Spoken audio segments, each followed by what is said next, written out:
berkenaan dengan Sarawak dahulu. Okey. Semalam saya ada bercerita tentang isu LRT dan juga isu bas hidrogen. Di mana dibentangkan di dalam bajet Sarawak, kita kena buat bas hidrogen, kita akan buat LRT dan sebagainya. Pada pandangan saya mengatakan bahawa bukanlah benda itu tidak wajar, bukanlah benda itu tidak boleh, tetapi kita ada kenalah apa yang dipanggil sebagai priority setting. Maksudnya kita kena utamakan apa dipatut utamakan. Sebab orang ni kaya, negeri kaya tapi rakyat masih lagi miskin. On the ground, okay, kita minta Ayana komen sikit. On the ground, bagaimana anda melihat daripada segi penduduk Sarawak ataupun rakan-rakan sendiri di sekitar Petrajaya ataupun kawan-kawan terdekat berkenaan dengan taraf hidup, pekerjaan dan sebagainya. Ayana macam rasa macam mana di Sarawak?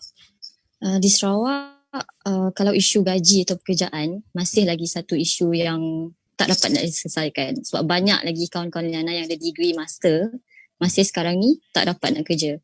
And even macam tu pun ada yang ada degree tapi gaji sama je dengan staff diploma. Itu satu juga. And then kalau isu politik, selalunya lah diorang jarang selalu baca benda-benda yang dipost dekat Twitter, benda macam tu tanpa tahu isu yang sahih actually. So kalau AJ macam mana AJ? Kalau macam mana daripada rakan-rakan, daripada penduduk, daripada kawan-kawan sekeliling, daripada segi pekerjaan dan sebagainya.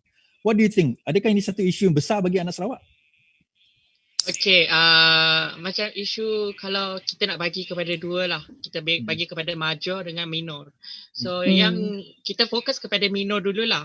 Minor ni dia macam masalah dia dari segi kita nak bagi peluang pekerjaan, benda-benda yang macam kos sara hidup dalam kalangan anak-anak muda. Dia macam benda ni salah satu isu yang agak kritikal lah.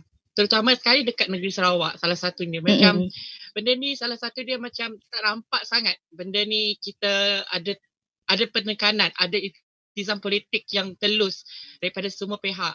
Tetapi kita boleh melihat macam semua orang kena berganding bahu untuk menangani masalah ini. Yang kita rasa macam satu perkara yang sangat penting lah untuk kita tangani bersama. Jangan gunakan satu, apa orang kata, permainan politik apa semua. Benda-benda tu dia macam menyebabkan anak muda makin menjauhi dari politik tu sendiri. Jadi orang-orang yang macam menggunakan politik tu sepatutnya dia kena bijak lagi lah. Salah satu lagi kita bagi kepada major.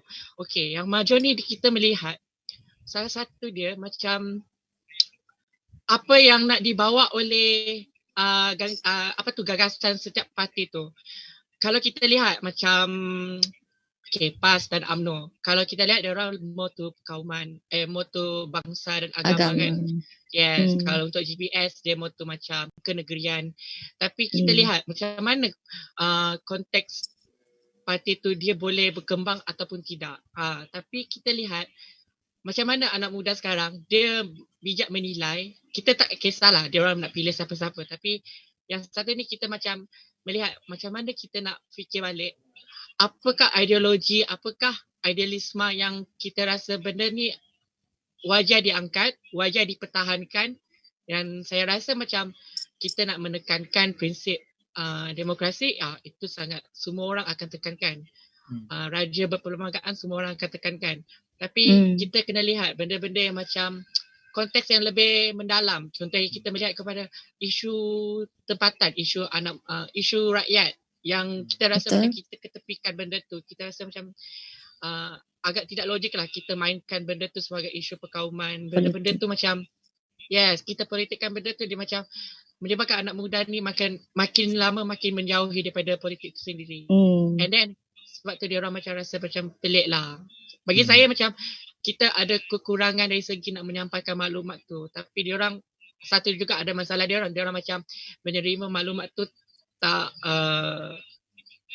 full dengan betul. Yes, tak full. Kita orang macam ambil je, main cedok je. Macam orang pergi, kita beli kuih kan, kita orang ambil cedok kan, ambil kuih yang kita nak je lah. Kalau dia tak nak beli. Macam tu. Tapi sepatutnya kena rasa semua dulu kan, baru kita tahu macam mana setiap benda tu. So kita macam tu lah. So okay, saya nak ulas satu benda. Saya nampak bahawa anak muda sekarang ini dia agak saya tak kata terkebelakang, tapi dia agak detached Maksud saya detach ni dia agak berbanding dengan contoh zaman saya dulu kan, kita ada zaman reformasi sebab kita dekat dengan tahun 98 tu. So kita dekat dengan tahun 98, so kita rasa zaman reformasi tu. Jadi bila sampai 20 tahun kemudian, anak-anak muda dia tak nampak benda tu sebagai suatu, orang kata apa, Datuk Seri Anwar Ibrahim, okeylah kita nampak figure. So apa ceritanya reformasi 20 tahun dahulu kan, saya pun tak lahir lagi masa tu kan, you all kata kan. Tapi macam mana sebenarnya you all anak-anak muda ni sepatutnya lihat reformasi ni? Maksud saya, adakah dengan peristiwa itu saja ataupun adakah reformasi itu dilihat dalam konteks yang lebih besar yang untuk kita nak tonjolkan kepada anak muda? What do you think about this? Lena, what do you think? Pada pendapat saya lah, Bang Is, anak muda sekarang dia tak tengok lagi lah perjuangan politik tu, especially kat Sarawak.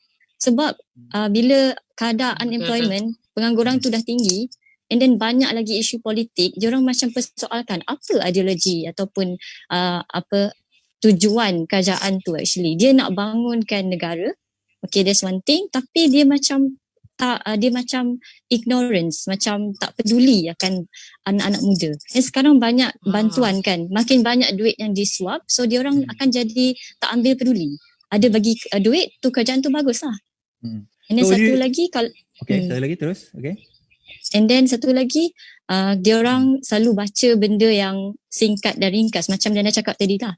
Kalau post dekat Twitter yang pendek tu, diorang akan baca benda tu je. And then kalau isu-isu macam Sarawak, kita tahulah konservatif, dia satu. Dia parent, actually family dia memang dah lama dengan parti sebelum ni kan. Dia susah nak menerima PKR, especially dia rasa PKR tu ada China, ada India, so dia rasa hak-hak Melayu dia tu tergugat. Pada pandangan Liana lah. Ajay, what do you think?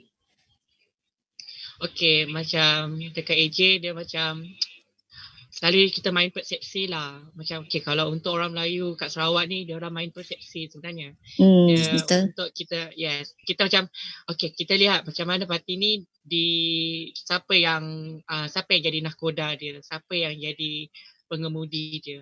Jadi parti ni akan dilihat oleh orang-orang Melayu Sarawak. Kita tak tampang racist, tapi dalam ni kita melihat benda ni memang betul berlaku, macam betul-betul berlaku. Tapi satu lagi, kalau untuk politik Dayak, contohnya macam Iban, Bidayuh dia ada lain sikit. Tapi orang Iban ni dia macam motor politik wang. Saya nampak dia macam kalau YB tu tak bagi duit, dia tak akan sokong. Dia macam tu lah. Betul. Benda tu macam sangat, I can expect that politik tu sangat bagi saya macam tak berapa berkembang matang. Tak berapa matang. Seperti mana kita lihat macam politik orang-orang Cina kat Sarawak, dia macam agak bagus. Diorang macam ambil semua, diorang akan tengok yang mana relevan dia. Sebab tu kita macam ada yang mainkan isu perkawaman tu kan, tapi kita kena lihat balik macam mana pemikiran diorang. Setiap kaum-kaum ni dia ada lain-lain cara dia. Tapi macam mana kita nak selaraskan benda tu. Sebab itulah ada munculnya satu parti, iaitu Parti Keadilan Rakyat. Dia yang lebih kepada multiracial. Sebab benda ni semua orang dapat. Maksudnya kau nak bersuara ke, kau nak kita nak bersuara ke, kita nak melontarkan pendapat ke, itu hak kita, itu adalah hak sebagai seorang ahli parti. Dan benda-benda tu dia salah satu macam prinsip demokrasi kita tu memang sudah ditekankan sejak dari awal lagi. So benda-benda ni macam jadi macam kita macam baguslah untuk orang kita nak bagi tahu ke orang lain. Rupa-rupanya ada parti yang macam tu rupanya. Dia tak macam ada juga yang kawan-kawan Liana kan takut untuk join Parti Keadilan Rakyat, takut untuk mencari parti mana yang dia orang nak join. Actually dia jadi belakang tabir je Bang Is. Dia cakap you kena cakap ni. Sebab dia takut nanti dia balik sini Malaysia nak kerja, government tak nak ambil, blacklist sebab sokong PKR. Macam tu. Honestly spoken. Right. Dia macam satu lagi dia rasa macam semua kaum lah, semua orang Sarawak lah. Senang je. Semua orang Sarawak dia orang ada satu tebu. Macam ada tebu dia. Kan, dia tak, kalau jangan lawan perintah. Orang kata dia kata macam tu lah. Jangan lawan perintah. Jangan lawan perintah. Kau lawan, kau dihantar ke Hulu, kau dihantar ke kau mesti ditunggah SPA. Kau mesti ditunggah recruitment. Dia macam benda-benda tu dia macam benda-benda ditakut-takutkan. Fear mongering tu. Dia betul. macam salah satu perkara yang saya rasa Endemic. macam yes, sangat endemik lah dekat Sarawak. Kalau untuk dekat Sarawak memang endemik sangat. Penyakit yang sangat endemik lah. Yeah. Sebab kita rasa macam benda tu bagi saya Dah kan ditanam dari kecil kan AJ? yes. Dia macam mak bapak dia dah tunjukkan satu teladan yang macam tu.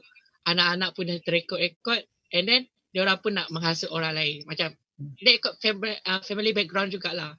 Macam mana family background itu mengasas pemikiran seorang anak tu. Macam itu jugalah anak itu dah hasil. Dia macam hasil. Yes. Okay, so itu kalau kita tengok berbalik pada you all punya point tadi kan, berkenaan dengan parti keadilan. Sebab itu saya kata, saya ada menulis satu artikel panjang iaitu kebanyakan asal awal parti politik di Malaysia ni, awal-awal dahulu berdasarkan dasar pecah dan perintah British, kita semua berlandaskan sama ada bangsa atau agama. Satu parti yang berlandaskan agama yang masa itu adalah Hizbul Muslimin yang sekarang ini dikenali sebagai PAS lah, itu berlandaskan agama. Kemudian parti yang lain semua berdasarkan bangsa. Di Semenanjung kita ada MCA, MIC, UMNO.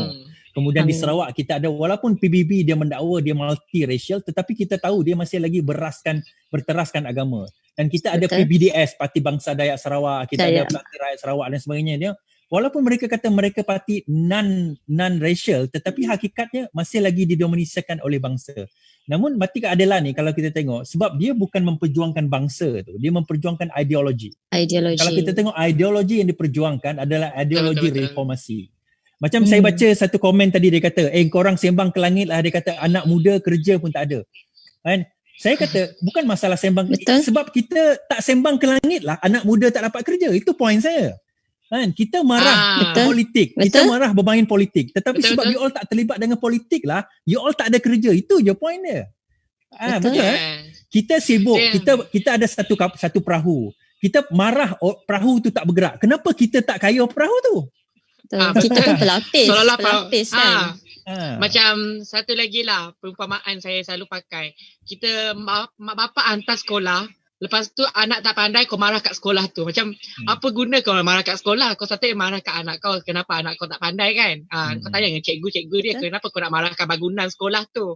So benda-benda tu macam kita nampak lah, dia orang macam tak nampak benda ni salah satu perkara yang benda ni patut kita tekankan, benda ni patut kita angkatkan, kita tahankan. Dia orang macam tak apalah, tunggulah. Dia macam kita tunggu-tunggu benda ni macam jadi tak bagus lah. Bagi saya macam tak bagus. Kita kena ada satu desakan, kuasa desakan.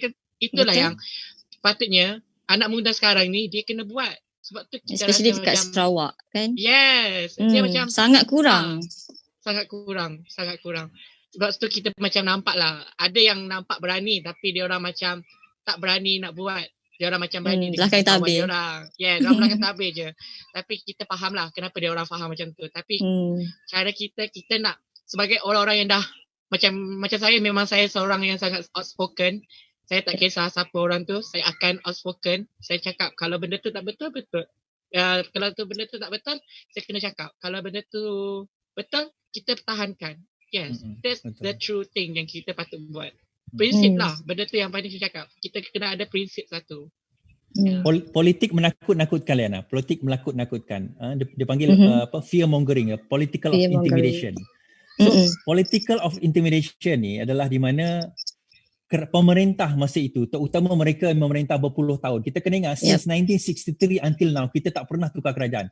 Even UMNO pun since 1957, 55 sampai sekarang sekali je tukar kerajaan 22 bulan. So do you nampak tak politik menakut-nakutkan tu berada di dalam politik negara kita, Liana? Sehingga orang tak nak. Nampak.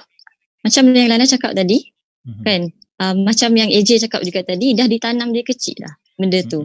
Jadi pandemik cakap, kalau go against kerajaan, takkan dapat bantuan, tak dapat kerja, apa semua.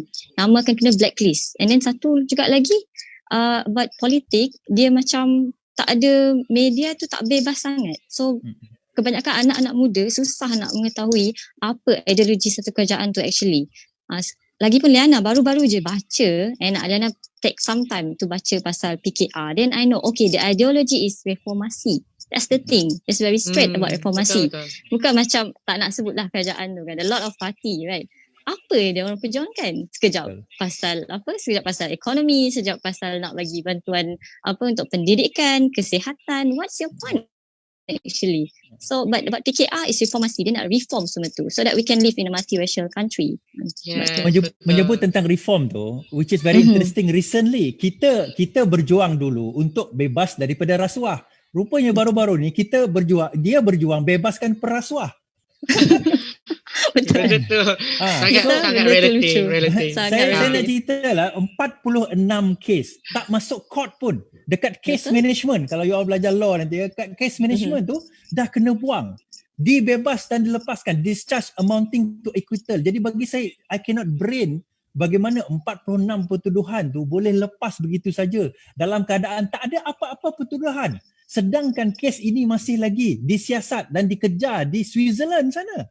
Tapi kerajaan kita sekarang ini boleh kata tak ada apa, tak ada masalah, lepas begitu saja. Do you think this is healthy for our future generation? Acts like you guys. Saya I mean you all lah, tambah 20 tahun lagi, 20 tahun you all umur saya sekarang. Kan? Still young lah, saya muda lagi.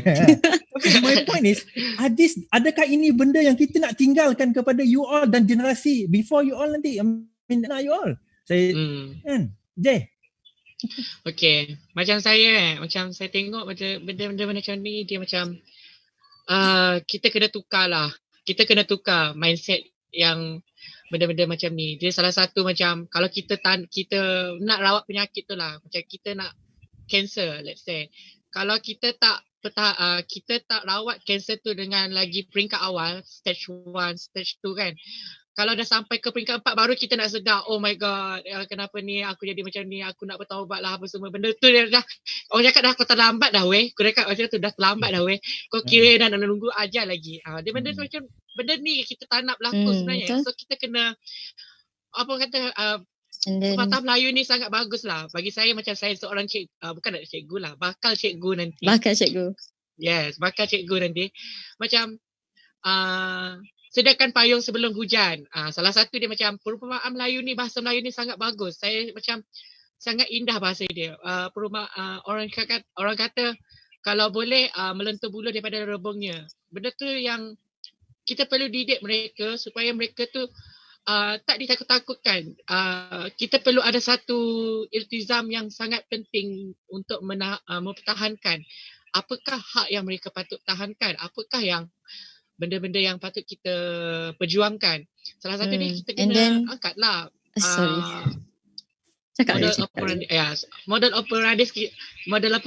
modus operandi kita dia, kita macam nak angkat perkara yang lebih kepada sifat bertoleransi antara satu sama lain. Kita nak angkat satu macam tak perlu kita nak membanding-bandingkan bangsa, agama orang tu. Kita perlu lihat sekarang ni dekat Malaysia kita kira dia macam masih tahap yang bagus. Tapi kalau kita tak bendung benda tu dengan lagi awal, cuba bayangkan benda tu akan berlaku nanti. Macam mana kita sebagai orang Malaysia nanti, kita nak berhadapan dengan masyarakat global.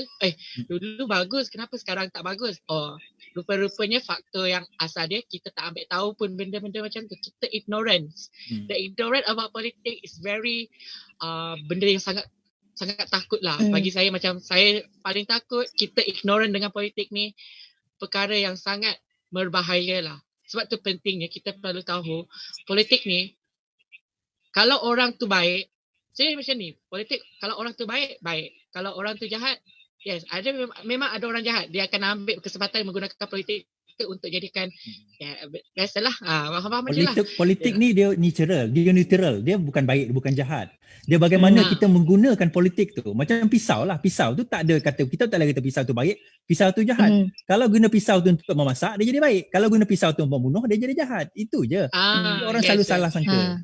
Tapi kan Bang Is, Lena nak persoalkan kes nak sebutlah kes yang 46 tuduhan ni bebas tu. Musa Aman. Lena nak question. So nak questionkan transparency judiciary Malaysia ni. Ada kaitan kenapa government boleh take over control? It's pretty obvious. Macam mana 46 kes boleh je? 46 cases, you know, as a lawyer. Okay. You mention tu Deliana, nanti kalau you belajar dekat BAC, mungkinlah kalau hidup lagi orang tua tu lah. Dia ada satu lecturer yang criminal lecturer, Dulu saya belajar KYC, dia kata apa tahu? In Malaysia, you can expect justice in a normal case, but in a high profile case, expect otherwise, dia kata. That's why dalam kes ini, dia sebenarnya macam ni, kita sudah berbalik ke zaman kita bermula reformasi dahulu, dan asal kenapa kita mula reformasi ni adalah kerana perjuangan kita menentang kezaliman pemerintahan, kezaliman judicial system itu sendiri. Asal dia awal mula-mula dulu kan. Kenapa kita menentang contohnya Datuk Seri Anwar Ibrahim dituduh liwat. Kalau you all baca kes tu kan, dia dituduh liwat. Pada hari pertuduhan tu, dia kata dibuat di Villa Trivoli sekian tarikh. Kemudian peguam bela kata tapi tarikh tu villa tak siap lagi, tengah renovation. Oh, ya ke? Kita ubah. Dia ubah tarikh tu rasanya lebih 5-6 kali. Hanya kerana nak kenakan Datuk Seri Anwar Ibrahim. Ini saya cerita supaya you all tahu, bagi budak-budak muda ni tahu bahawa pertuduhan itu was so bad, it was so ridiculous, tapi masih ada orang percaya kepada benda tersebut. Memang banyak orang masih percaya. Jadi nak mengatakan bahawa intervensi, sebab kita kena ada separation of power, judiciary, legislature dengan executive kena ada. Tapi benda tu tak berlaku. So Liana, do you think what's your take on this kak? Susah nak komen actually, sebab Liana bila dengar je kes tu, apa lagi kes Datuk Seri Najib juga, lepas tu kes Musa Aman lagi, Liana dah fikir macam apa guna judiciary tu, kehakiman tu actually, where's the justice gonna be served? So we need to reform actually. So kalau benda ni kehakiman which is like is one of the highest post, patutnya dia jadi satu body je, tak boleh ada interference daripada eksekutif dan juga legislatif. That's one thing. So kalau benda ni berterusan, semua corruption, criminal boleh gone through. So Lana rasa macam kita as anak muda yang cakap tadi nak muda tu tak ada kerja ke apa semua kan. So kita ni actually as the one that harus goncangkan. We need to goncang, we need to shake the parliament so that we can resolve all this matter. Tu pandangan Liana lah. Dia berbalik kepada isu corruption lah. Corruption. Kalau you all tanya kenapa kita tak ada pekerjaan, kenapa kita tak cukup pekerjaan, atau gaji kita tak besar, atau barang terlalu mahal, you all kena berbalik kepada point satu saja, korupsi. Bila sesuatu benda itu rosak, kan? Kadang-kadang itu dia kata, bila kita ada kenderaan, tak kisah canggih macam mana kenderaan itu, kalau sekiranya benda itu rosak, yang merosakkan itu, yang rosak itu akan boleh menyebabkan berjangkit kepada yang lain. Faham maksud saya? Jadi daripada situ, yang kerosakan itu yang sekarang ini kita dah nak ubat hari tu dah, kanser ni. Dah masuk hospital ICU, kita dah rawat elok-elok. Tengok-tengok tak sempat, kita kata 5 tahun, kena masuk ward 5 tahun. Tak sampai 5 tahun, rupanya dikeluarkan secara, orang kata apa, secara haram. Okey, sebut secara haram ni aja You rasa budak-budak muda faham ke apa yang berlaku sebenarnya di peringkat yang yang isu Sheraton semua tu, dan benda tu wajar atau tidak wajar? Do you think wajar atau tak wajar benda tu? Pertukaran kerajaan secara drastik tu. Okay, satu dia macam saya tengoklah kawan-kawan saya, okay, mostly saya nak buat pengakuan lah. Kawan-kawan saya ni ramai orang PAS, ramai orang UMNO, sebab saya dalam circle saya tu ramai yang macam ideologi dia macam tu. So saya faham, diorang fikiran macam ni, diorang fikiran macam ni. Saya dah boleh buat interpretasi dekat diorang. Diorang rupanya macam mempertahankan satu benda tu because of this one. So kita dah tahu dah benda tu macam tak betul.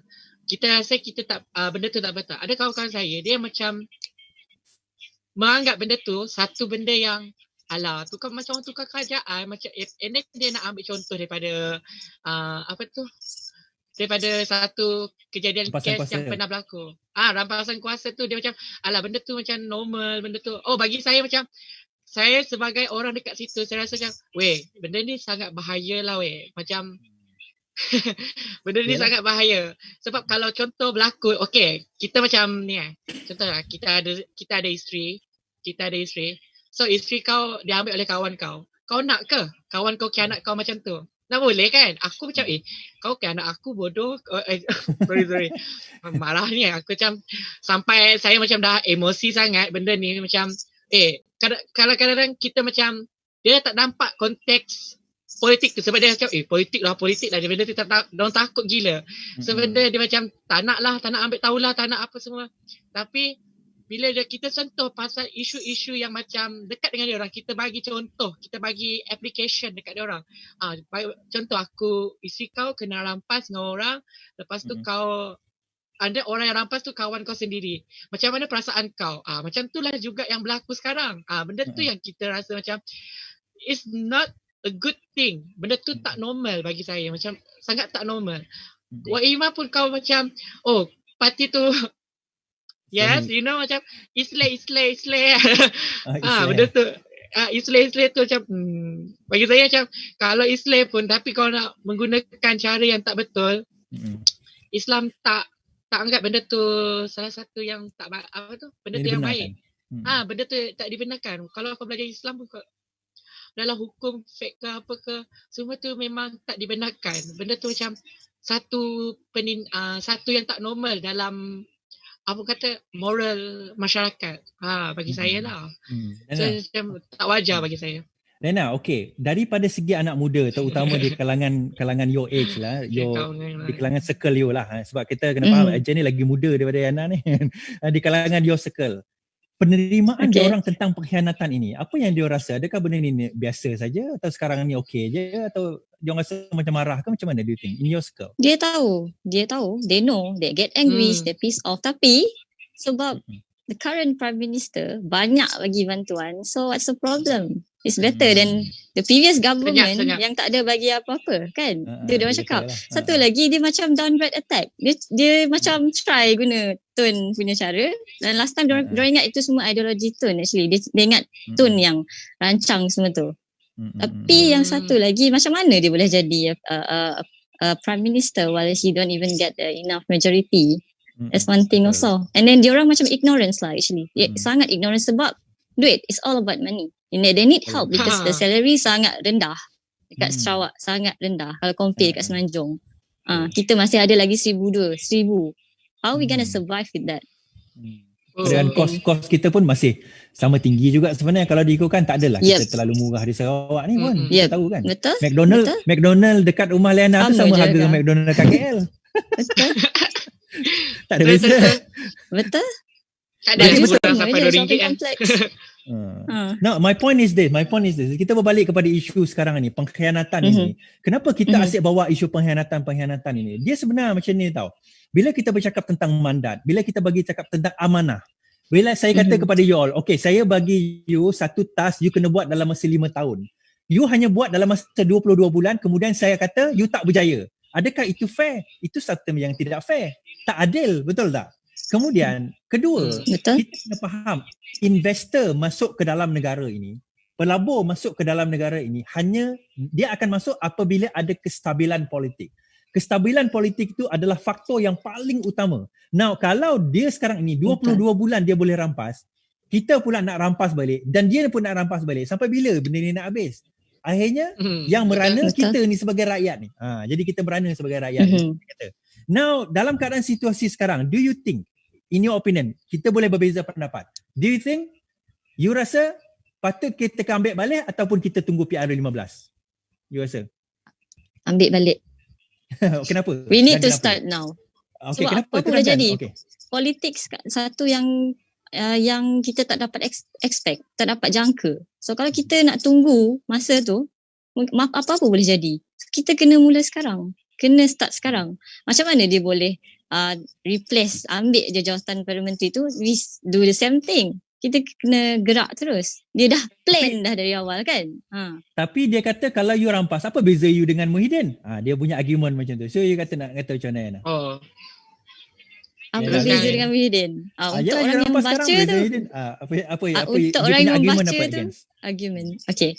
Apa beza dengan Muhyiddin? Muhyiddin is one thing, and then tak tahulah siapa yang jadi Prime Minister lepas ni, to those yang akan ambil jawatan tu. Tapi parti tu that's one thing, dia ada ideologi, that's one thing. Kalau Muhyiddin dengan kroni-kroni dia tu, kita tahulah kalau kita baca kan apa yang dia perjuangkan. Kita pun tak tahu apa ideologi dia. Kita pun tak tahu apa ideologi. Kita pun tak tahu apa. It's all about money and corruption, and it's that's the thing. Sebab tu kita kena reform first. Kita kena, memang ada perbezaan. That's why we come out with this ideology of reformasi. We see our leader. Okay. Right. So Ajay, you think you nak tunggu PRU ke you rasa patut tukar secepat mungkin? Sebab saya nak bagi jawapan ni, ada pertukaran ni tak lama lagi ni. Okay, bagi saya nak bagi tahu kalau betul lah, okay, kita balik kepada mesyuarat air tu yang dekat pejabat PKR itu. Saya rasa macam dua perkara tu yang kita nak tahu. Sama ada Anwar ataupun Mahathir yang akan jadi Perdana Menteri kan. Jadi benda ni macam salah satu yang macam okay, antara dua orang tu siapa yang akan mengalah, siapa yang tak nak mengalah. Benda-benda tu yang kita perlu tengok. And then kalau betul kita nak bagi balik dengan orang yang dah 3 kali dah tu, macam tak logik bagi saya lah. Macam bagi saya tak logik sangat. Kita nak bagi kat 3 orang 3 kali weh. Macam benda tu tak bagus sangat bagi saya. Macam usia bagus, pun kita faktor. Macam, yes, faktor usia satu. Kenapa kita tak nak bagi ke orang yang lebih bersemangat, bertenaga macam yang Datuk Seri Anwar sendiri. Bagi kat dia kalau betul. Sebab bagi saya kalau nak bina satu kerajaan, kita kena ada satu Perdana Menteri yang macam sangat fresh lah benda tu. Macam bagi saya macam kita kena ada yang orang yang lain, bukan orang sama je. Kalau letak Mahathir macam you know Asyik you know what I know. Yeah, that's why bila saya sebut pasal ni, saya kata kalau kita compare, sebenarnya Malaysia berada pada kemuncak kejayaan ekonomi apabila Datuk Seri Anwar Ibrahim menjadi Menteri Keuangan tahun 92 sampai 97 dan pada masa itu beliau menjadi Menteri Pendidikan. Saya kenal beberapa orang yang menjadi orang-orang beliau, dan masa itu beliau memang mengangkat, walaupun dia orang dikatakan orang Anwar, tetapi mereka yang betul-betul berkebolehan mengendalikan bidang-bidang masing-masing. And then saya nak bagi tahu juga, ni cerita bagi anak-anak muda yang nak melihat benda ni pada sebelum 1992, masa itu Daim sebagai Menteri Keuangan dan Mahathir sebagai Perdana Menteri, GDP gross domestic product to debt ratio, kepada hutang punya ratio was actually 80%, Kita punya threshold was 55%. At that time, before 1992, it was 80%. It was so bad. So masa Datuk Seri Anwar Ibrahim mengambil jawatan sebagai Menteri Keuangan pada masa itu, the number one vision dia kata, mission dia adalah pertama to reduce the debt ratio, dan kedua adalah to increase the income. Dan tidak pernah dalam sejarah Malaysia kita surplus budget kecuali zaman Datuk Seri Anwar Ibrahim. 3 ke 4 tahun berturut-turut. Itu yang pertama. Dan yang kedua, kita turunkan debt to GDP ratio tu from 80% kepada 32% by the 96 punya tahun. Sehingga Datuk Seri Anwar Ibrahim diangkat sebagai Menteri Keuangan terbaik di Asia. Bagi saya kan, kawan saya dia macam Ya ke? Dia macam mempersoalkan kredibiliti seorang sosok bernama Anwar Ibrahim tu. Dia macam, ya ke? Okey, bagi saya lah, saya nak tanya dekat dia. You kena siasat balik. You kena buat research balik. Macam mana you nak belajar, you kena research. You tak boleh main ambil cedok kat orang-orang lain kan. You kena buat research sendiri pasal who is Anwar Ibrahim. Macam mana saya boleh kenal dia? Macam itulah jadi dekat saya, kenapa saya mempertahankan sosok bernama Anwar Ibrahim tu sendiri. Sebab saya rasa macam idea dia sangat fresh, bagus, and then kalau kita bawa pun sekalipun, I think kan memang PH memang pada yang standard yang betul lah. Memang paling bagus lah. Sangat bagus pada masa tu. Macam kalau kita nak letak balik orang yang sama tu, better kita ambil PRU je lah. Bagi saya lah, saya nak tengok. Saya nak tengok dia punya power tu. Dia ada tak power sekarang? Maksud dia sendiri yang datang jumpa Anwar sendiri.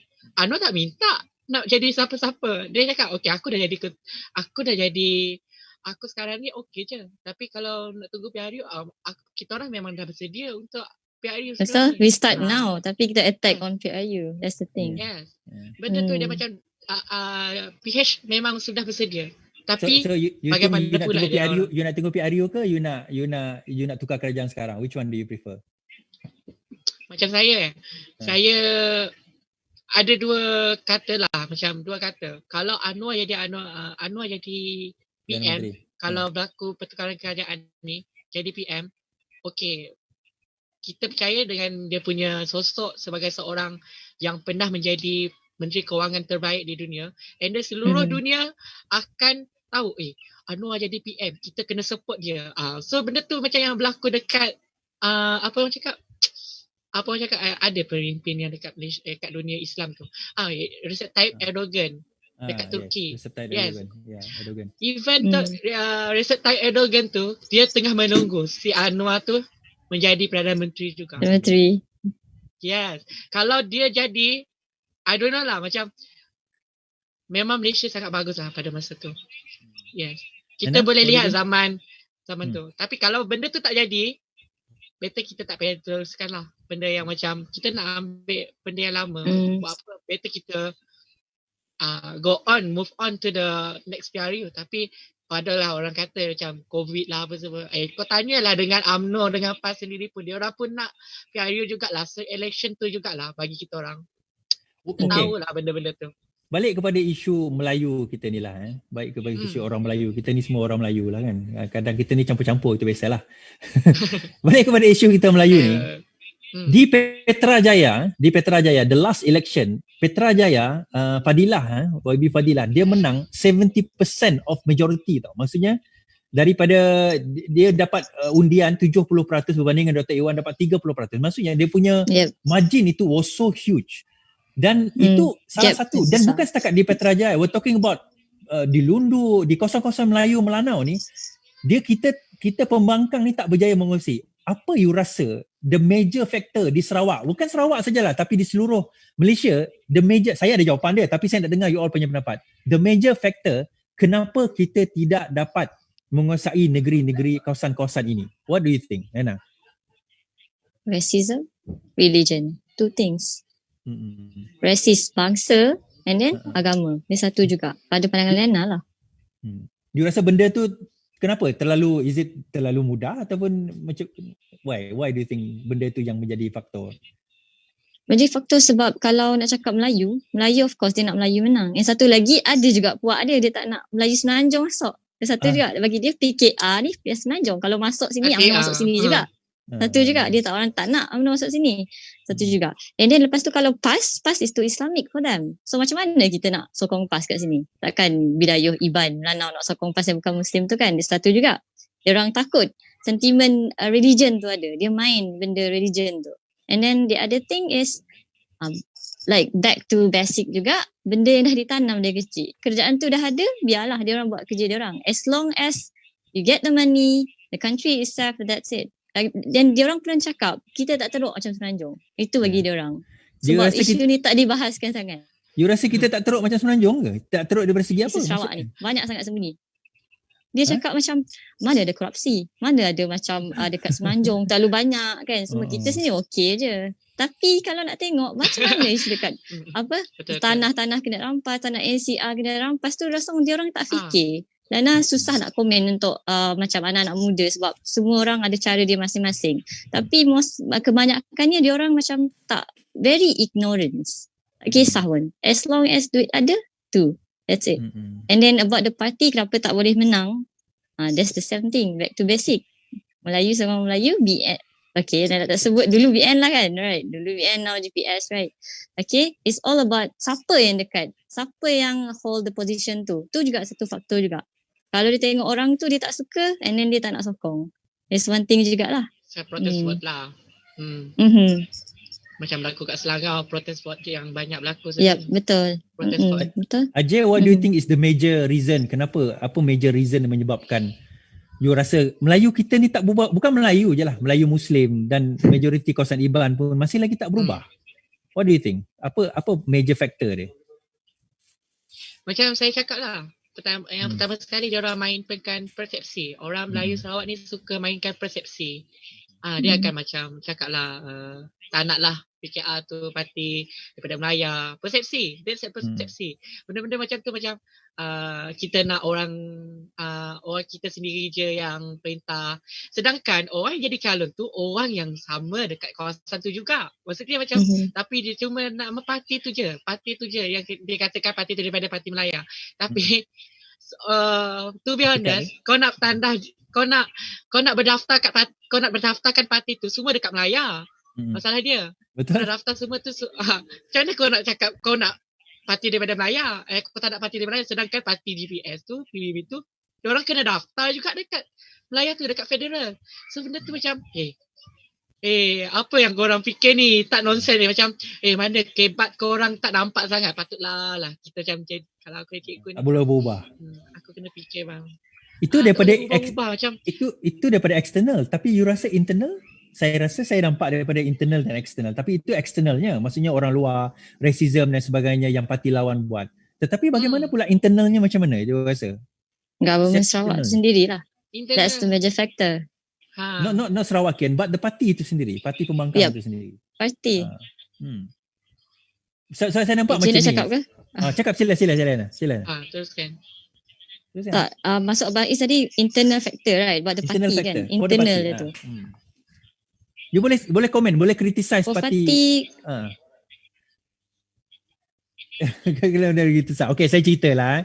Kita criticize. Sebab tu saya lebih suka bersikap terbuka. Sensitif sangat. Okay. Saya lebih sikap terbuka dalam benda ni. Bagi saya, sebenarnya satu, kita there is external factor yang you all sebut tadi, iaitu racism, main agama, main bangsa, kemudian keturunan orang dah lama, tukar kerajaan, intimidasi, itu external. Dan kita terima benda tu sebagai major factor. Tapi dia ada satu lagi factor, iaitu factor internal, iaitu kekurangan parti pembangkang itu sendiri untuk menonjolkan pemimpin. Satu figura, figura di mana figura itu sangat. Macam contohnya bila saya sebut arwah Tok Nan, you all boleh bayangkan tak? Figura yang kalau kita tanya daripada selatan sampai ke utara, semua orang boleh relate tu. Now, kalau kita bercakap tentang Datuk Seri Anwar Ibrahim, satu figura, Tun Mahathir, satu figura. Tapi kalau kita sebut Sarawak, siapa figura kita daripada segi pembangkang? Itu yang menjadi orang kata apa, bagi saya one of the biggest stumbling blocks kepada kemajuan kita. Kita tak berjaya menonjolkan satu figura, satu figure. Tu yang Lena cakap tadi, tak diwar-warkan. Maksud Lena tu, macam orang tak tahu.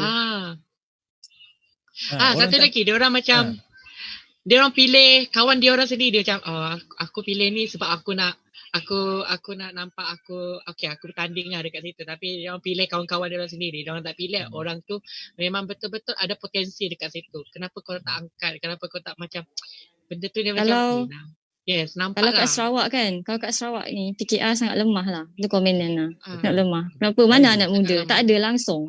Betul. Tapi one thing juga macam previous political party tu, dia banyak support aktiviti anak muda. Macam drag. Drag tu, motosikal tu, lumba tu dia pergi support. Dia sponsor Canopy Datuk Fadilah hari tu kan. Datuk Fadilah. Dekat sebenarnya. Dia support. Then where is the youngster of PKR? Kita kena buat something. Kalau benda ni tak ubah, sampai bila-bila pun PKR tak masuk. Sebab tu Lena pernah cakap dengan kawan Lena, PKR tak dapat masuk. Betul. PKR tak dapat masuk sebab tak ada support. How you want to support? Macam tu. How nak support? I agree. I totally agree 100% what you said.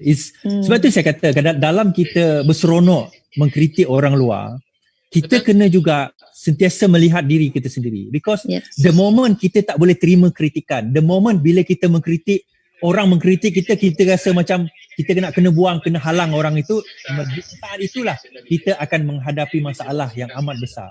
Sebab itu dalam keadaan sekarang ini, bagi saya nampak, untuk kita nak bawa benda ini, saya setuju dengan Lena, bukan setakat di Sarawak saja, kita bercakap tentang seluruh Malaysia. Ahli Angkatan Muda Keadilan di seluruh Malaysia, bahawa you all kena pikul jalan ini. Memang saya nampak benda ni berat. Dan jangan letakkan kepada ATUK ni, you all AMK kan? Kami ni ATUK, Angkatan Tua Keadilan semata-mata. Ini satu lagi saya nak beritahu. Atok ni, kadang-kadang you all kata, alah tak apalah, kita tunggu arahan. Isu kita ialah, bila mana kita kata kita tunggu arahan. Kalau arahan tu tak turun, maka daripada AMK dah jadi ATUK, akhirnya tak bergerak. Bagi saya, kalau saya bagi dia 1 bulan, arahan tak turun 1 bulan, saya jalan je. Kan? Arahan tak turun 1 bulan, saya jalan. Saya peduli apa? Sebab apa? Kita kena faham, tidak ada orang yang faham situasi kita melainkan kita sendiri. Orang Perak faham situasi Perak, orang Penang faham situasi Penang, orang Penang yang balik pulau faham situasi balik pulau. Orang Kuching faham situasi Kuching, tetapi orang Semariang faham situasi Semariang. Itu saya masukkan. Orang Sungai Bedil faham situasi Sungai Bedil. Jadi kita yang faham ni, kadang-kadang kita kata, alamak orang lain tak buat, aku pun duduk diam je lah. No, kalau orang tak buat, kita buat. Itu saya Tapi selalu kan kata. Bang Is, Kalau bukan sekarang, bila lagi? Kalau Hmm. bukan kita, siapa lagi? Okay, Yana, siapa dia? Komen? tapi macam ada jugalah yang nak dengar dia orang cakap pendapat ni orang cakap pasal Sarawak lah. Sarawak ni ignorant dari dulu lagi. Dia sama British lagi. Kalau dia masuk Malaysia pun dia tak kisah pun. Dia sign dia masuk. Is it apa pandangan Abang Is? Is it because memang betul orang Sarawak ni very ignorant sebab tu kita tak dapat nak berubah. Compare to Semenanjung, dia at least lah dia orang ada semangat sikit. Dia kan Sarawak cakap je pasal tu. Dia sebenarnya macam ni dia keberkesanan agenda pembodohan. Itu je. Betul. Dia sebenarnya kita dan Semenanjung sama je. Tapi keberkesanan agenda pembodohan. Saya bagi contoh yang paling mudah, internet kita. Coverage internet kita was so bad compared to Semenanjung. That kenapa? Dia bukannya kita tak boleh letak tower. Dia disengajakan untuk di slow. Saya tahu dekat Liana, kawasan ni dah ada Unify belum? Tak dapat. We cannot unify. Sebab tak cukup orang dia cakap. Busit. Yeah, right. How can? Bagi saya macam tak layak. Kenapa tak dapat? Kita dekat tengah-tengah bandar cakap. Tak dapat Unify bagi saya, okay, my area also the same. Kampung rumah kita tak jauh. Now, kalau kita tengok, any more than lebih dari 10 orang apply, dah boleh buat Unify. Lebih. Saya tahu Liana duduk perumahan, saya duduk rumah kampung. Tetapi dalam keadaan itu, semua orang kita dah mampu Unify. Kalau dia buat, saya rasa semua akan take up Unify. No, that is not the reason. The biggest reason adalah agenda pembodohan. When you were asking, sebab apa? Kenapa?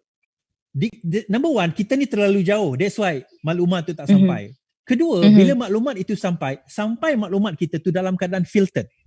Kita ni dah sampai dalam keadaan filtered. Diorang sudah ditahu. Sebab itu setiap malam saya buat video 8:30 malam bahasa Sarawak. Adakah orang Sarawak pernah buat? Tak pernah. Tak. Tapi saya buat. Communication barriers. Betul. Communication barriers. That's one thing. Tu juga. That answering your question. Orang tak faham. Betul. That is why saya kata the biggest hurdle, dia sebenarnya communication. The biggest hurdle adalah keberjayaan agenda kebobrokan dan pembodohan yang dibuat oleh Kerajaan Barisan Nasional sebelum ini menjadikan pemikiran. Dan kita ni semua ni, yang berjaya ni adalah mereka mengambil pil biru. Ingat tak cerita Matrix? Red pill dengan blue pill kan? Ke blue pill kan? Ada. Tak ingat lah. Jadi benda tu kita ni yang sehingga kita keluar dan berjaya. Do you agree with what I said? Yeah, agree. Betul. Dan I agree. So, okay, EJ. Lagi tambah. EJ, dengar tak? Okay, dengar. Sebenarnya macam dia macam kenapa kita agenda pembodohan ni salah satu perkara yang macam memang sangat berkesan lah. Benda yang bagi saya macam kita memang dah dibodoh-bodohkan lah. Salah satu dia cara dia orang lambatkan, dia orang tak meletakkan pecawang dia punya internet tu. Dia tak letakkan berapa jumlah megabyte dekat situ, berapa yang sepatutnya kita antara negara yang macam dah keluarkan banyak macam-macam produk kan, macam salah satunya Telekom Malaysia tu kan. Benda tu dah, kenapa kita tak dekat Sarawak lagi, masih ada lagi tempat yang tak ada line, masih ada lagi tempat yang tak ada internet. Apa kata jalur lebar dia macam masih lagi tahap yang sangat rendah, sangat minimal. Bagi saya macam benda tu tak patutnya kena ada, tak wajar lah. Patutnya macam and then macam tak satu juga AJ, kita tak nampak satu juga internet memang problem, tapi satu juga parti tu lah. Contoh PKR kalau nak perjuangkan, dia nak perjuangkan tu kan, dia kena bagi semangat lah. Bukan nak cakap semua orang Sarawak ni ignorance. Dia tahu. Kalau cakap kerajaan tu korup, dia tahu. Dia memang tahu. Tapi kena ada suntikan tu lah untuk shake the party. So we need to ask the party itself juga internal tu. Apa dia orang buat? Modus seperandi dia orang. Apa dia orang nak buat? Okay. Untuk meletakkan tapak dia orang dekat Sarawak ke mana-mana tempat. Jangan takut pilih orang yang macam siapa kita okay lah, saya cakap lah. To be honest, saya sangat adore dengan Abang Iswadi sebab tak ada orang lain pemimpin Sarawak Melayu yang macam Abang Iswadi sendiri. Macam ada macam orang macam Abang Iswadi, orang benci, orang macam ada orang macam alah aku nak lawan kau lah, aku macam dia macam jealousy tu, dia macam tak perlu banyak orang macam macam Abang sebab dia cakap bahasa Sarawak kan. Benda ni akan spread lah dengan Sarawakian juga. Sebab itulah kita orang rasa macam kita orang dapat satu semangat because of bukan kerana bukan kerana kita orang tak apa orang cakap bukan kerana kita orang tengok siapa dia ni, tapi kita tengok orang ni bagi aku semangat untuk bercakap lebih banyak lagi, kita tak perlu bertapis-tapis lagi. Benda tu saya rasa orang Sarawak dia macam dia takut dah juga satu, tapi kita tak ada leaders pembangkang yang sangat kuat dekat Sarawak, sumpah. To be honest, yang dekat kawasan Melayu tak ada orang yang paling kuat lah bagi saya selain daripada Abang Iswadi sendiri. Yes. Tanya dengan Abang Zulhusni, bukan Abang Zulhusni, Abang Zulkifli tu, yang dekat Zulkifli. Dia macam kan kawasan Saribas tu kan. Saya nampak orang yang paling kuat dekat situ Cikgu Patrick Khamis. Macam kita kenal Cikgu Patrick Khamis tu macam mana. Tapi tiba-tiba dia macam nak melobi dekat situ. Dia macam nak letak dia jadi calon kat situ sebab dia tengok potensi dekat situ, orang banyak, ramai orang sokong PKR ke apa ke. Jadi macam dia nak ambil kat situ sebab dia semata-mata dia nak menang kat situ je. Tapi bagi saya politik macam ni kita terpatut ada. In PKR terpatut ada. Bagi saya macam kalau kau be terbuka lah, macam be open lah, macam kalau orang kritik orang kritik kerana orang sayang dengan parti tu. Bukan kita kritik kita nak memburukkan parti tu. Sebab itulah PKR tu dia dibuat kerana di atas jalanan. Macam orang cakap Datuk Seri Anwar sendiri cakap kita bukan yang toke-toke besar. Apa yang dia cakap bahasa dalam Kongres Nasional tu, kita bukan didirikan oleh orang toke-toke besar. Yang berdirikan itu adalah rakyat-rakyat sendiri, orang-orang yang bawahan dia sendiri, bukan orang-orang yang macam daripada toke-toke besar tu semua tu. Siapa-siapa yang tak ada. Kita yang berdiri sama sendiri, kita yang kena angkat sama sendiri. Benda tu yang saya rasa macam benda tu yang orang kita Sarawak dia perlukan. tak angkat lagi. Yes. Dia orang tak angkat benda tu. Tapi kalau kita angkat sekali tu, nescayalah kita dapat gegarkan politik dekat Sarawak ni. Sumpah. Pendapat Abang Is pula, adakah reformasi PKR dekat Sarawak ni perlu reform juga? Yeah. To be honest, sebenarnya macam saya kata tadi, the number one thing yang kita perlukan di Sarawak adalah satu figura. Bukan idol kan, tapi figura untuk menggerakkan orang. Jadi without that figure, tanpa figure itu bergerak, kalau kita tengok, orang lain tak boleh nak follow. Macam Liana sendiri lah, bila tercari-cari Ajay sendiri tercari-cari leader. Sebenarnya manusia ni kita naturally akan move towards satu objektif yang sama. Kalau objektif kita duit, maka duit lah. Kalau objektif kita kuasa lah. Kalau objektif kita reform lah. So kita akan pergi ke tempat yang sama. So kalau kita tak ada satu figure kepada reform yang bercakap tentang reform, maka orang tak boleh tercari-cari mana dia punya figure tu. That is why sekarang ini saya kata, kalau bukan kita siapa lagi? Kalau bukan sekarang, bila lagi? Kita nak kena buat gerakan sekarang, and it's never been too late. Bagi abang, saya kata abang kata tak ada yang terlewat, belum terlambat. Kita kena buat sekarang dan kita gerakkan. Dah bermula dah. Alhamdulillah you all sempat merasa live ni, dapat rasa teknologi internet dan sebagainya. Dulu dengan tanya dengan bapak si Ajay ni, dia nak kena berkempen di rumah ke rumah, ketuk pintu ni, hantar flyer dan sebagainya. Sekarang duduk kat kursi ni pun dah boleh kempen. Kan? Jadi itu sebenarnya betul. I agree with you. Internally kita boleh berubah dan insya-Allah perubahan ini kita akan rasa. Okay, kita wrap things up lah. Okay, mungkin saya minta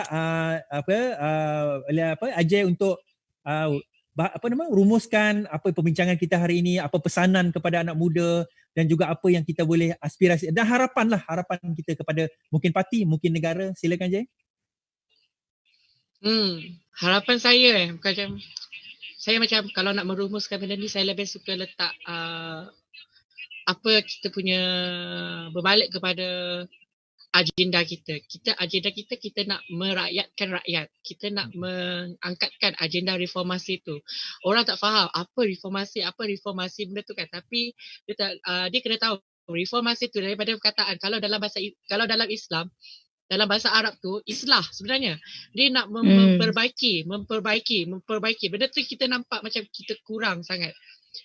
Macam kita kena angkat balik, kita kena berbalik kepada akar umbi, kita kena faham bahawa apa rintihan yang rakyat bawahan sekarang ini perlu kita dengarkan. And then untuk kawan-kawan saya yang dekat luar sana, to be honest, I'm really proud with you guys because I know you guys have a potential. Tapi to be honest, kita kena be open-minded. Apa cakap? Kalau boleh, kalau nak siasat satu maklumat, kita kena jangan ambil main cedok satu-satu macam tu. Macam kalau benda tu akan memberikan kesan yang tak baik lah untuk kita. And then bagi saya, nak gegarkan politik dekat Sarawak ni, senang je. Dia tak perlu, apa orang cakap, bagi duit lah, bagi duit. Benda tu akan habis cepat tau. Macam bagi duit habis, kan? Tapi kita kena letakkan satu idea. Orang cakap idealisme dia, sangat bagus. Apa semua. Benda tu akan beranak pinak, akan bercucu cicit semua tu. Dia akan mengembangkan orang lain. And then orang lain akan ikut sekali. Sebab tu kita kena bergerak daripada bawahan lagi. Kita kena bergerak daripada akar umbi. Yang tu yang kita kena buat. And then jangan kita macam nampakkan orang tu tak. Biasalah. Kita kena nampakkan nampakkan bahawa parti ni ada orang yang sokong kita. Jangan nampakkan kita macam kita je yang bergerak kan. Tapi kena nampakkan, ada orang kat belakang dia. So kita kena angkat juga sekali. Jangan kita biarkan dia. So sangat bahaya kalau kita biarkan orang tu. Jadilah macam ada orang yang macam dah keluar parti, ada apa semua tu kan. Benda-benda tu dia macam, hati dia orang dah tak berapa kuat lah bagi saya. Tapi kalau hati yang kuat tu, dia akan kekal jugalah. Tu je. Betul-betul. Mak bapak aje lah. Mak bapak je. Kuat lah. Okey, Lena, rumusan Lena? Harapan Diana lah untuk orang-orang Sarawak, Semariang especially, right? Anak-anak muda, buka mata, baca. You have to learn everything before you think or choose who is going to govern kita punya state. Okay, kita punya city. And then harap PKR dekat Sarawak ada perubahan juga. Especially kita kena reform, kena ada figura yang kuat, kena banyak aktiviti so that kita boleh buat satu rombakan lah baru. So that kita memang dapat buat benda ni, reform benda ni. Tu dan harap nak sangat tengok daripada PKR Sarawak. Banyakkan kalau boleh banyak je lah banner ke apa, banyak aktiviti kat situ kalau boleh lah. Kalau boleh, kalau tak ada restriction, that's one thing. And then satu lagi harapan Niana untuk yang PRU akan datang, okay, sama-sama lah kita reform. That's all I can say. Terima kasih. Okay. So secara rumusan saya boleh nyatakan, pertama saya galakkan anak-anak muda untuk baca buku ni. Alamak, terbalik ke? Start with Why, Simon Sinek. Simon Sinek ni kalau you all pergi ke YouTube, you cari Simon Sinek, SIMON Simon Sinek. Dan dia juga tulis buku The Infinite Game. Saya dah habis baca buku ni. Saya sekarang ni tengah nak mengadangkan buku ni dan saya akan buat kursus tentang topik ni nanti on leadership berkenaan dengan perkara ni, and kenapa kita kekurangan leader and kenapa kita dapat leader pula jenis yang macam Azmin, macam Barubian tu. Itu masalah tu kan. Kan? Itu so, kenapa kita dapat leader? Jadi secara rumusan saya boleh kata betul, terima kasih kepada Elena, pada Abdul Ilyasak kerana bersama dengan kita pada malam ini. InsyaAllah anak muda daripada Petrajaya, jangan kata Petrajaya ni tak ada orang, jangan kata di Sarawak ni kita tidak ada Angkatan Muda Keadilan. Ada, ramai. Cuma saya tak keluarkan, saya simpan dalam poket dulu. Tahun ini kita mula perkenalkan seorang-seorang. Kita akan kita ada daripada seluruh Malaysia, kita ada insya-Allah. We support Bang Is. Kita support. Terima kasih semua. So, sekian saja daripada saya. Apa-apa hal insya-Allah pada malam esok. Untuk siapa ada yang tanya tadi kan 107. 107 yes, solid, tapi kita ada majoriti untuk tukar kerajaan. Namun begitu isunya siapa yang nak jadi Perdana Menteri. Saya ada ulang benda ni berkali-kali dan benda ni kita akan ulas minggu depan di mana perbincangan di antara Datuk Seri dan juga Mahathir. Dan masa itu insya-Allah kalau ada kejadian itu, kalau sempat saya akan buat live dekat sana insya-Allah. Sekian saja, selamat malam, selamat selamat beristirahat. Dan sekian daripada saya, apa-apa hal insya-Allah. Assalamualaikum. Lawan tetap lawan.